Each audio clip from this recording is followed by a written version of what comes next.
What's going on, everybody? Welcome back. In this video, we are looking at the NBA slate for Friday. Happy Friday. It was a good day on DraftKings yesterday. We hit for the third straight day, so let's keep it going today. Basically loading up on the Heat guys. Had Lowry, Bam, Tyler Hero, Duncan, mixed in a couple Toronto players, Scotty Barnes, Gary Trent. Came through, had Nick Batum as well. Only guy that didn't perform well was Andre Drummond, but he was super popular, so it didn't really matter if you had him. But let's keep it going today. If you guys enjoy the videos, appreciate the like button, subscribe if you haven't already. Fanduel fell a little bit short yesterday, so try to get back on track there. But it's been a pretty good week. Can't really complain about this week for NBA. It's been the best consistent week so far. So let's get into it. We have 11 games, so a lot better of a slate. I just enjoy a little bit more games than 3. Still been fun with those 3-game slates, but having to think a little bit more just makes your lineups look a lot better. It's not fun having just so high owned players throughout your lineup. Today, point guard, you have Steph Curry is 11-6. They still have some high price tags on a lot of these players. Curry is played very, very well this year, but his price tag has just really jumped up. He was in the high 10s, low 11s, now he's over mid 11K. The matchup is okay against the Bulls, but I just don't want to pay 11-6 for Curry. Westbrook, he gets a better matchup here going up against the Timberwolves. Westbrook gives you monsters, triple-double upside. A good spot, just in terms of a little bit of pace here. He's at home. He's probably going to get a triple-double once again. Last game went into overtime, so he played a couple of extra minutes, but he's been doing everything. I don't mind paying 11-2 for Westbrook. I like Westbrook more than Luka. I haven't played Luka pretty much at all this year. I don't think so, unless maybe once or twice in the beginning of the year. But he's been fine, but he hasn't really shown like a monstrous ceiling yet. Porzingis is there. He's been flirting with triple-doubles a lot. The minutes... Sometimes he plays like 33 to 36. Doesn't typically get more than 36 minutes unless it's like an overtime game or just like something crazy happens. He's 11-1 against the Spurs. Probably has DeJounte Murray on him in this one, so I'll probably pass on Luka once again. Harden is, now we're getting into a little bit of a price decrease from those top-end guys. Harden is only 10-4. He gets a great matchup against the Pelicans. I don't mind paying 10-4 for Harden. He's been playing a lot better. The only thing is like he doesn't take a ton of shots. 11, 11, 10, like some of these games he's not been taking more than 14 or 15 shots. So that's somewhat concerning just in terms of putting up like a monster, like 30 real life points score. He's only averaging 18.2, which has to be one of the lowest in the past like 7 or 8 years for James Harden. But the matchup is good enough that he can pop off here if he wants to. Ja Morant's 10K. I'd probably go up to Harden instead of Ja. I don't want to pay 10K for LaMelo against the Knicks. Lillard is almost 10K as well. I don't want to pay 10K for Lillard here. Young is expensive in Denver. I'll pass on that. Devin Booker at 95. They're still without DeAndre Ayton, but I never pay 95 for Devin Booker. There's better plays, especially not at the point guard position where he doesn't even handle the ball. You want to use a point guard in that spot. So for me, I'm looking down here at like SGA is priced. Now he's kind of priced up, but he's been really consistent. Or pretty much consistent. In any close game that the Thunder have, he's been playing well. He's the only reason they're in these close games. But I'm going to go with De'Aaron Fox. A couple reasons why. The price tag on him is still down, like compared to where it was at the beginning of the year. A lot of these other guys that are priced more expensive than him, their price tags have just kind of skyrocketed. Fox's is still pretty low at 84. There's a chance there's no Tyrese Haliburton once again, and Fox has really benefited with that Haliburton the last couple of games, putting up a 56 spot and a 47 spot. Couldn't ask for a better matchup against the Thunder, who play at just a fast pace. They turn the ball over at a super high clip, so Fox might be able to swipe some passes and continue to racking up the steals. He's also has 6 blocks the last 2 games, so if he was dealing with some sort of undisclosed injury, maybe he's over that, because recently he's been playing a lot more aggressive and just making a lot more plays and just overall playing a lot better and looks a lot better. Maybe he's finally getting used to the new basketball. Who knows? But I'll take my shots on $8,400 De'Aaron Fox going up against the Thunder. Just a bad defense. They turn the ball over, and Fox has a great matchup here. Other plays at point guard besides De'Aaron Fox are some of these cheaper plays in like the 6 and 5K range. You have Dennis Schroeder without Jaylen Brown. He's fine. Devontae Graham is 63, but there's probably a chance Ingram plays today. He finally practiced, so that we finally got word that he practiced. I don't know if he's been practicing, but maybe that's a sign that he does suit up today. That makes a lot of the other wings look a little bit less appealing. Garland is fine at 67, but kind of like Lonzo here at $6,500. The Bulls are going to be without Nikola Vucevic for the next week and a half. So you're going to see more rebounding opportunities for Lonzo, for DeRozan, for LaVine. Lonzo's played very well this year in terms of just being super efficient. 45% from distance, 41% from the floor. They just have so many other guys. Like, he's kind of been deferring offensively to Vooch and DeRozan and LaVine. But now you take one of those guys out, Lonzo will be more aggressive on the offensive end. He still gives you upside with the assist and rebounding, just fills up the stat sheet. So at 65, I think Lonzo is definitely in play today. You also have Rozier at 61. Tough matchup against the Knicks, but that price tag is appealing. They just have a lot of guys, though, so it's always tough to pick the Hornets because they have so many bodies. Even with PJ Washington out, they have Rozier, they have Ball, they have Hayward. Oubre off the bench, who went nuts last game. The 5K range is super strong at point guard as well. You have Ricky Rubio at 57. You have Cade Cunningham at 56. Cunningham's looking really good recently in terms of just shooting the ball. The shot, it's some of these percentages are still down, but compared to 1 of 8, 2 of 14, he shot the ball a lot better. That should probably even increase because he's shooting 93% from the free throw line. Only 14 shots, but it's only missed one of those. He's a good shooter. Just takes some time for him to kind of get used to the speed and stuff of the NBA. But it looks like he's kind of got it, and the price tag is still pretty affordable at 56 going up against Cleveland. So Cade Cunningham, definitely a option. You can play him at point guard or shooting guard. I'd probably play him at shooting guard. But I'll go back to Ricky Rubio. Why not? I mean, his price tag is still down. They are still without Kevin Love, Markkanen, still without Sexton. It's going to be a while before Sexton comes back. Now you get Rubio playing more minutes off the bench in place of Colin Sexton, even though he didn't start last game. Didn't really make any sort of a difference. He just saw 28 minutes, but maybe saw a couple less than he would have if he started. But you're probably going to get 30 minutes out of Rubio at least if he's playing well. If he's not playing well, maybe he plays 25 to 28. But I still see at least a floor of 28, 25 minutes for Rubio. He's been shooting the ball a lot better, which just makes his upside so much higher than it was in years past. I don't know if he changed something this year, or maybe he's one of the few people that are used to the new NBA ball. But Rubio, I got to play him against Detroit at this price tag. So starting with Fox, Ricky Rubio. Other plays at point guard going cheaper than that. We'll probably get some news throughout the day. Right now in the 4K range, I don't see anybody that looks that appealing. Melton is affordable at 48. Maybe you can look to him. Maybe Davion Mitchell if there's no Halliburton. But that's pretty much it at the position at least. Moving on to shooting guard, top end plays, you have Devin Booker at 95. Still kind of a pass of a price tag for me. I'm not that interested there. I'd rather go down to Zach LaVine at 8K without Nikola Vucevic there. You have Will Barton, $6,900. Great price tag for a guy that's playing super well in place of Michael Porter Jr., getting more usage, more shots off, been hyper efficient. Even though he's at a high price tag, people might not play him because they see him at almost 7K. I say why not? Plug him in. Play him at shooting guard or small forward.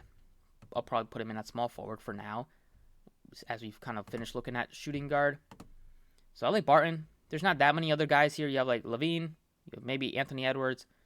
That's kind of viable pivots there, but they're $1,300 more expensive. Garland is 67. He's fine. Probably Rubio more, save $1,000. Buddy Hield started the last couple of games in place of Halliburton. We'll see if he plays or not. And then I don't have that much interest in Derek White. He's just not been playing he's been fine this year, but just hasn't showed that much of a ceiling compared to years past. And the 5K range, looking at Cade Cunningham, one of my favorites in that range. The 4K range, don't have anybody that looks that appealing right now, besides some tournament flyers on Melton or Fournier.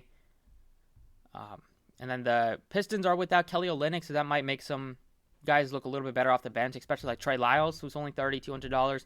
Maybe you get some more run for Josh Jackson. Then you have Chetty Osman, looks decent. Dozier looks okay. And then these Hawks players, Herter and Reddish, you have to take a wait-and-see approach. If Bogdanovich is back and if they get DeAndre Hunter back, if those guys are out again, you can plug in both of them or at least one of them. Looks great at their price tags. Small forward, we have Kevin Durant, 11-1. He's fine, but kind of a high price tag. Tatum is 10-1. He looks good at home without Jaylen Brown. Gives you monstrous upside, so don't mind paying up for Tatum here. Looking for a little bit of a cheaper play, you have Gordon Hayward at only 66. You have Buddy Hield, Josh Giddey. Giddey fills up the stat sheet, so he looks better in terms of just a high floor, just because he gets you rebounds. He gets you a lot of assists, gets you some blocks and steals, and the matchup is really solid against the Kings. This should be a high-scoring game if the Thunder can make some baskets. Other plays here, like Desmond Bane is only 49, maybe in tournaments. But overall, there's not that many other options here, so I feel pretty good about plugging in Will Barton. You have like Cam Reddish, maybe, depending on the news that we get. Cedi Osman is fine as well. And then maybe Jeff Green, but he just doesn't do that much with the peripherals, so it's tough to trust. And Draymond is also questionable. If he's out, then you could see Otto Porter start, and he would be a great value play if he does. And you also have Josh Richardson there at 35. Potentially without Jaylen Brown looks good. Moving on to power forward, you have Giannis at 12K. That's a tough price tag. I'm not going to pay 12K for Giannis on this one unless we get just some crazy other news and we get so much value plays. I'd rather save 2K and go down to Tatum or go down to DeRozan at 85 against the Warriors. You have some other good plays here. This position is pretty loaded. You have Porzingis at 66. You have Bobby Portis at 6K. Portis only played 24 minutes, but it was a back-to-back in a 3 and 4 for a guy that hasn't even played a lot of games this year, so not really that much of a surprise that he didn't play much in the second half with a back-to-back traveling. I think that will go back to normal. Probably see back over 30 minutes today. He did play well against the Knicks, just didn't really do much with the blocks and steals and didn't get that many rebounds. But if you give him back over 30-plus minutes against Boston front court, should be able to pay off the salary. And then I'll probably right now I'm going with Porzingis just because I like the price tag on him. He's 66. Got over 30-plus minutes. He got 32 minutes last game against the Bulls. Had a double-double. He's always risky to roster, but the price tag on him is just a little bit too cheap for me to ignore. 66 for a guy that gives you 40-plus, 45, close to 50-point upside on his best nights. Minutes should probably continue to climb. Wouldn't be surprised if he gets like 33 or 34 today. The matchup isn't the worst. He's going up against like Keldon Johnson in the front court, going up against like undersized Thaddeus Young, Drew Eubanks. So Porzingis could dominate if he wants to. It's always dependent on if his 3 ball is going to fall or not. So hopefully it does, because if it does, you'll be able to pay off this salary with ease. So right now, go with Porzingis at the power forward position. Other plays here, like Bobby Portis, like I mentioned. Jaren Jackson potentially looks even better if there's no Steven Adams, who's questionable. Thaddeus Young's been paying off his salary even in limited minutes.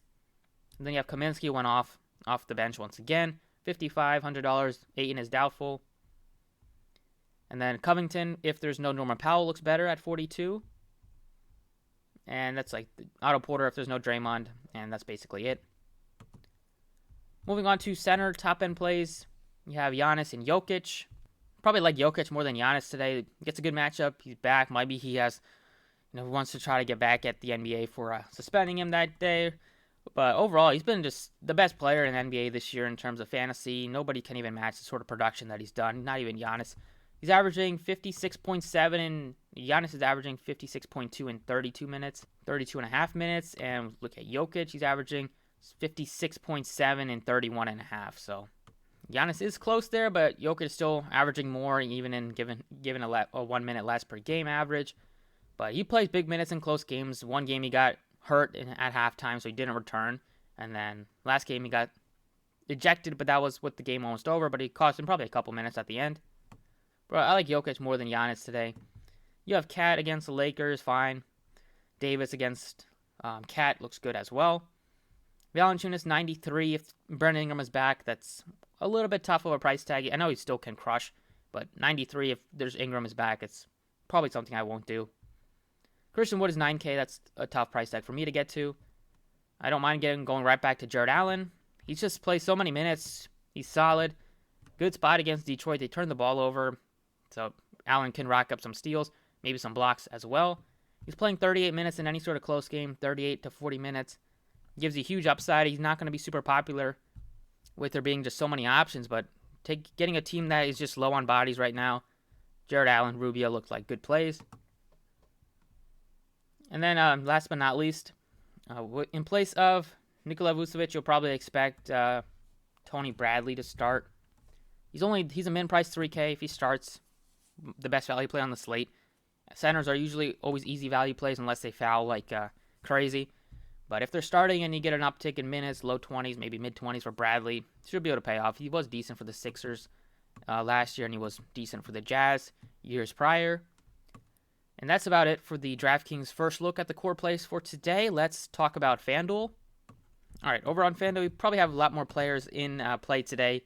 All these studs at the top are in play: Luka, Curry, Westbrook, James Harden. They don't really separate them on FanDuel, so you're basically just picking the one that you like the best.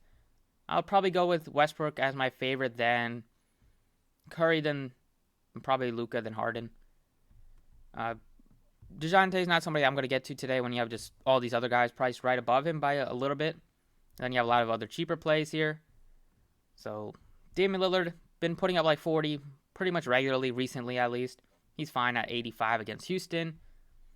And then Chris Paul's in play, but I like Fox on both sites at $7,900 on FanDuel. He's priced up by $500 from his last game, but he's still underpriced compared to all these other guys. And then at the bottom here, you have Rozier at 6K, looks still good, but Rubio would be the play at 59, and then you also have Cade Cunningham at 57, and then you also have Lonzo at 55, or Lonzo at 58. So that price tag on Lonzo is really cheap. Lonzo, Cade Cunningham, Rubio, these three I'd like to get to as well. And then Kemba is affordable, but he's been really he has under 10 fantasy points 2 out of his last 3 games, so very tough to trust. Then Monte Morris would be the last guy I want to talk about, or mention at least. At shooting guard, you can plug in Westbrook or Harden at the top end, or Luka. Looking for more affordable plays, Devin Booker looks better. Zach LaVine looks good at his price tag at 84. You even go cheaper than that. Will Barton looks great at 67. You have Gordon Hayward at only 61. But I'll probably get to Rubio here at 59. Nice price tag on him on both sides. Cade Cunningham in play as well, but I like Rubio more.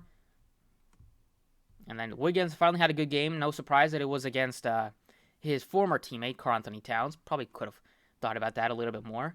But Wiggins went off last game, so if you played him, nice. Small forward plays, you have Giannis at 11.6. He looks better on FanDuel than DraftKings. You can play him at small forward or power forward. Durant looks good at 10.3. I don't mind going to Tatum instead at 96. I like DeRozan as well, but I think you can go with Will Barton would be the first guy I plug in here. He's still cheap on FanDuel at 67. You have all these other guys priced kind of where they should be, or priced up a little bit. Barton gives you big time upside without Michael Porter. Plays big minutes. The matchup is solid against the Hawks at home. A lot to like. He's been really hot shooting the ball, so hopefully that continues for another day. And then at the bottom 5K range, you have Wiggins. You have Covington is priced at 51, so not that interested. Oubre is kind of priced up as well. So in the 4K range, you have Crowder potentially there. Cam Reddish, depending on the news we get from the Hawks. Kevin Huerter, same kind of deal. And sub 4K is basically Otto Porter if he starts in place of Draymond. If Draymond is out, Dozier. That's basically it. Power forward. Top end plays, Anthony Davis looks good. Giannis, Jason Tatum. Christian Wood, it looks better on FanDuel at 82. I like Garrett Allen on both sides here. Same kind of deal for Porzingis. Looks better on DraftKings, but still fine on FanDuel. You do have a lot of cheaper plays here. You have Bobby Portis at only 58. Don't mind going right back to Bobby Portis here.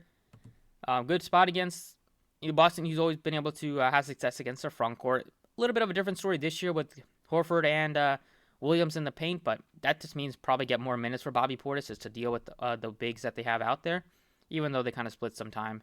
But Portis should probably go back to playing over 30 minutes today, and 30, 32, 34 minutes out of Bobby Portis. Sub 6K price tag looks very appealing.